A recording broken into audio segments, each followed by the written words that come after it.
শেরেবাংলায় একে ফজলুল হক সহ অনেক গুণী মানুষের জন্মস্থান বানারীপাড়ায় হলেও নাগরিক সুবিধা থেকে পিছিয়ে পৌরবাসী। ৩ বর্গ কিলোমিটার আয়তনের পৌরসভার ৯ ওয়ার্ডের বেশিরভাগ সড়ক চলাচলের অনুপযোগী।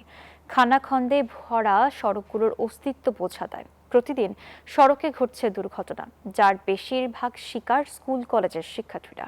সড়কের বেহাল দশা আশ্বাস দিয়েছেন কর্তৃপক্ষ। সাইফুর রহমান মিরনের রিপোর্ট, ক্যামেরায় ছিলেন শুভ হাওলাদার।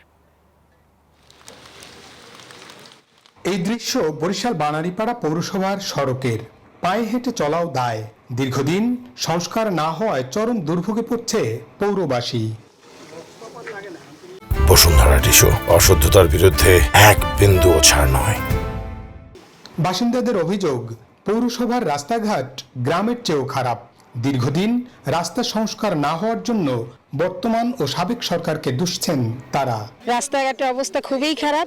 এখানে মুরব্বীরা আওয়া যাওয়া করে, গাড়িতে যায়, তারা আসলে এখানে আর যাইতে পারে না। গাড়িতেও যাওয়া যায় না, কারণ গাড়ি ভাড়া ডাবল চাই। আমরা এমন কোনো রাস্তা পাইবেন না যে এত খারাপ বলার মতো না। সড়ক সংস্কার না হওয়ায় চরম দুর্ভোগে পড়তে হচ্ছে শিক্ষার্থীদের।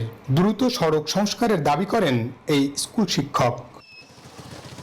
নাগরিক দুর্ভোগের কথা স্বীকার করে সড়ক সংস্কারে দরপত্র আহ্বান ও কাজ শুরুর আশ্বাস দেন পৌর কর্তৃপক্ষ।